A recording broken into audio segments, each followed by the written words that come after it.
Uma coisa é você trazer questões que ainda estão em discussão na comunidade científica.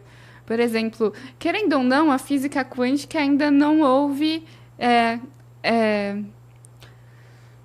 a teoria de tudo, a unificação com Sim. as demais forças. E aí tem vertentes, tipo a gravitação quântica. Ainda é algo em pauta na comunidade científica. Claro. Então faz sentido a gente discutir isso, porque é algo que estamos vivenciando na nossa época.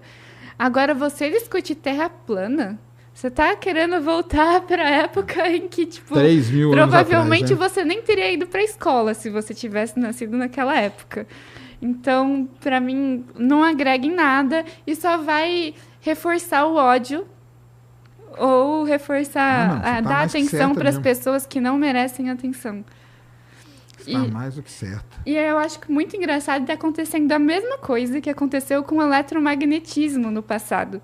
Que as pessoas acreditavam que esse eletromagnetismo era a comprovação de Deus.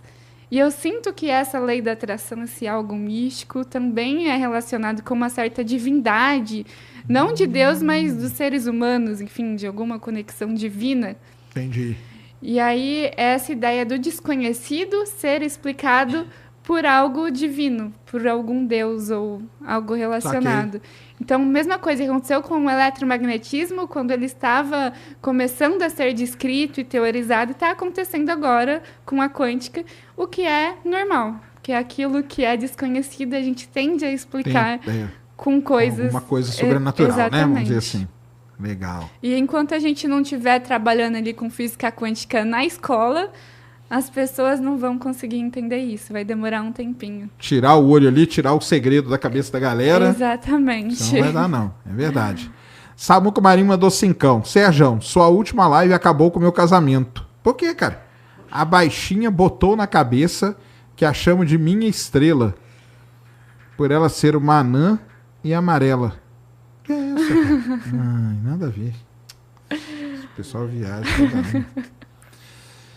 Giovanni Neisinger mandou 5 aqui. Se puderem e quiserem, falem sobre a interpretação de Born e Everett da mecânica quântica. Eu não sei não, você sabe? Então, é porque o Bohr foi um dos fundadores, né, da mecânica quântica. E aí, é basicamente o fato de que a gente deixa uma visão extremamente objetiva e descritiva para uma visão que trata mais com probabilidades. Então, por exemplo, se você tem a posição inicial de uma partícula e a velocidade dela, você consegue descrever a trajetória dela.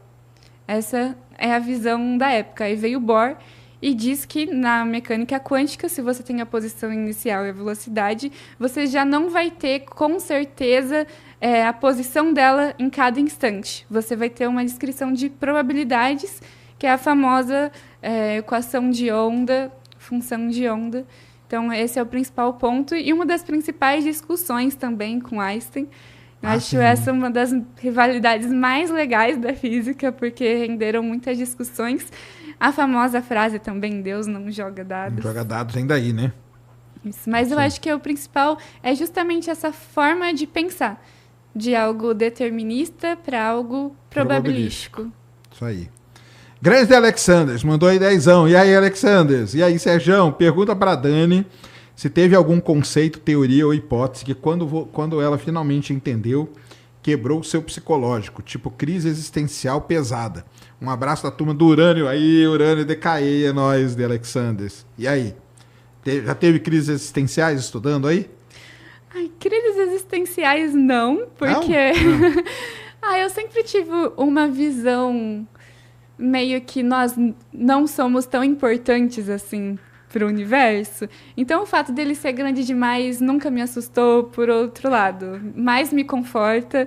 Acho que a experiência humana tem relação somente a mim e não ao universo como um todo. Acho que a gente é muito egocêntrico. Então, a gente vive a nossa vida e experiencia a nossa vida com base somente no que a gente vive. Então, a gente não tem uma visão do todo. Aí, nisso, eu entro um pouco com o meu método científico, de que a gente precisa ter uma amostragem muito grande para a gente conseguir ter uma visão daquilo que realmente é o universo. E se eu só tenho uma visão, que é a minha, eu não posso concluir nada no universo. Então, eu acho meio sem sentido essas crises existenciais para mim. Então, nunca foi uma questão. Sempre achei bem legal. Entendi. Então nunca sofreu com isso, não. Não, nunca foi uma questão para mim. E em relação à teoria que ele falou, o conceito... Alguma coisa assim que deixou você... Quando você entendeu, você falou, caramba, é isso mesmo e tal. No começo, quando eu entendi isso de espaço-tempo, ainda, obviamente, era pré-adolescente, mas quando eu entendi que não existia fisicamente, isso para mim foi um choque, porque como assim não existe? E o que foi difícil de entender foi as partículas virtuais. Que eu demorei um pouquinho de tempo, porque como algo não existe, mas a gente precisa da existência para descrever alguma coisa que existe. Que usa onde? Fala aí, pessoal. Um bom exemplo é a radiação Hawking. Que a gente, por exemplo, precisa que essas partículas virtuais conduzam as forças entre as demais partículas. Então, a gente tem ali um vácuo quântico, onde há infinitas probabilidades de partículas e antipartículas serem criadas a todo momento. E aí, nessa criação, acontece deles estarem tão próximos do horizonte de eventos que alguma dessas partículas pode entrar e a outra escapar. Então, elas acabam não se aniquilando e gerando a radiação Hawking, que é essa partícula que escapa.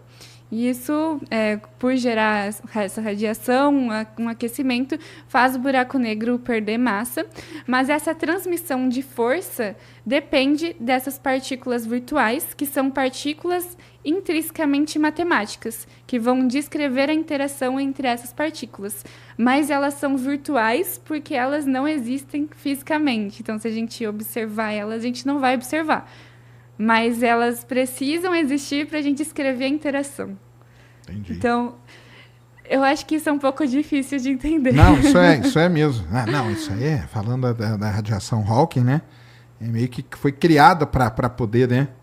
E aí usa também a lei de grandes números, né? Porque sim, aí isso aí vai acontecer lá, vai ter escapa uma. Depois, não sei, escapa outra, né? Uhum. Não é que escapa um monte de partícula, exatamente, né? É isso mesmo. Tá aí então, The Alexanders. E aí, Sérgio, foi muito top sua transmissão do voo 5. Foi de arrepiar, quero ver um lançamento um dia. Pô, hoje é a coisa mais fácil do mundo, cara. Vai lá em Cabo Canaveral, todo dia tem uns 2, 3. Tô brincando, quase todo dia tem. Tudo de bom pra vocês. Manda um abraço pro meu filho Lucas. Valeu, Dalton. É nóis.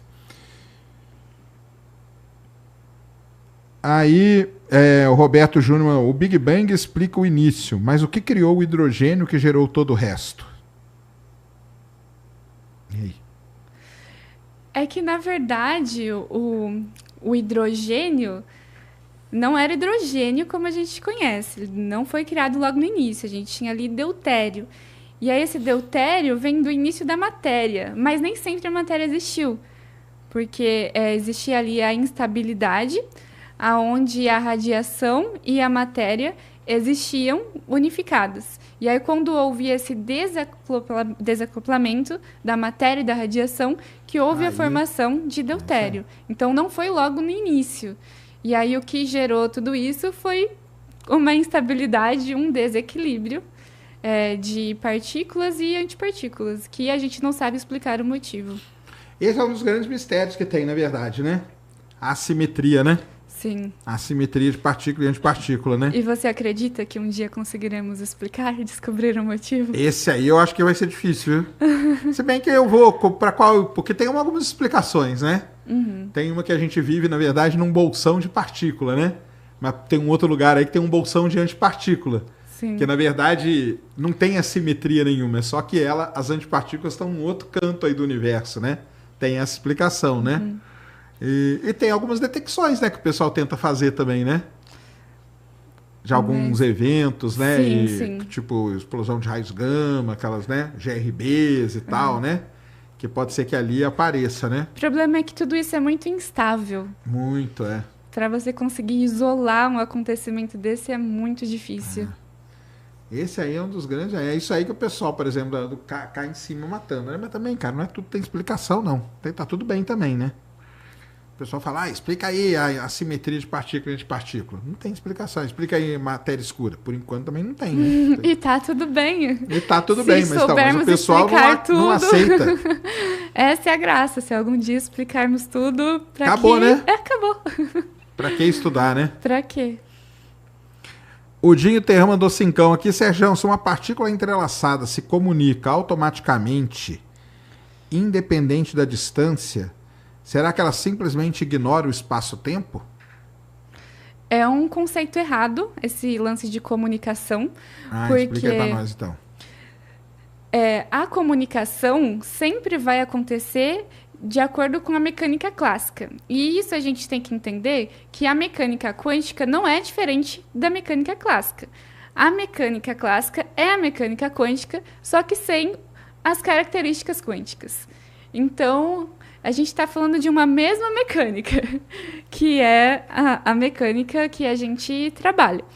Mas, enfim, o que acontece é que, para existir comunicação, vai ter que acontecer por meios clássicos, como, por exemplo, comunicação via rádio. E eles estão respondendo ao limite, que é a velocidade da luz. Então, não existiria essa ideia de ser algo automático, porque está respeitando o limite da velocidade da luz. O que acontece é que a gente pressupõe, estabelece uma relação. Não é que uma partícula se comunicou com a outra, porque esse é um princípio quântico. Então, por exemplo, se você tem uma partícula A entrelaçada com a partícula B, por conta desse entrelaçamento, aonde elas podem ou não serem descritas por uma mesma equação de onda, mas por fato de elas estarem entrelaçadas, a gente assume que elas terão o mesmo comportamento. E até então tem dado certo e tem correspondendo com as observações. Mas não é que, por exemplo, quando eu interajo com a partícula A, aí ela muda para um estado alfa, por exemplo. Eu sei que a partícula B também irá mudar para o estado alfa, por exemplo. Só que o fato de eu saber isso e observar a partícula B realmente indo para alfa não significa que elas se comunicaram. Significa que é uma propriedade que elas têm. Aí eu gravei um vídeo falando disso e eu dei o exemplo de quando a gente namora, por exemplo. Por exemplo, você e sua namorada. Se eu pergunto para você, você vai numa festa? Você vai na festa de amanhã? Você vai falar sim ou não. Certo. E se você for, eu sei que sua esposa vai. Sim. Porque vocês são um casal. Não significa que eu perguntei para sua esposa e você se comunicou com ela. Instantaneamente. Tá, entendi. É algo... São as propriedades que são as mesmas, né? As propriedades são as Exatamente. mesmas, então você assume que aquela partícula que está distante, ela tem o mesmo comportamento da outra. Exatamente. E a gente Não quer dizer que observa isso funcionando. Isso. Não quer dizer que uma mandou, né? Não quer dizer que você perguntou para mim, eu mandei lá para minha esposa, falou, e aí, vamos na festa? Ela responde, vamos, tal. Exatamente. Né? É isso aí. É assumido que o comportamento vai ser o mesmo. Exatamente. É só isso, né? Por conta disso, observar essa interação. Essa interação. Boa. E tem uma... O Dani Rodrigo, eu vou falar, cara, porque você mandou os R$2 aqui, tá? Falou aqui, ó, Dani é a cientista mais linda do Brasil aí, ó. Tá vendo? O Patrick Faria, aí mandou uma pra nós aqui, ó. Sérgio, pergunta simples, o que é mais sofrido? Cair num buraco negro ou torcer pro Corinthians? Ai. Torcer pro Corinthians. E pior que dúvida. O Corinthians tinha que fazer o que hoje? Ganhar? Eu nem sei. Contra o Racing era o quê? O que o Corinthians tinha que fazer, galera? Tem que ganhar pra gente continuar com o técnico, né? Não aguento mais trocar de técnico. Tá 2-2. Tá 2-2. 2-2 o quê? A gente sai fora? Não. Não? Não. 2-2 a gente continua? Continua. É? Então pronto. Então pode continuar empatando. Mas o problema é do técnico. Eu também não gosto desse técnico, não. Eu falei no Flow Sport aquele dia lá, fatídico lá, que pra mim tinha que colocar o Diniz na época, né? O pessoal riu da minha cara.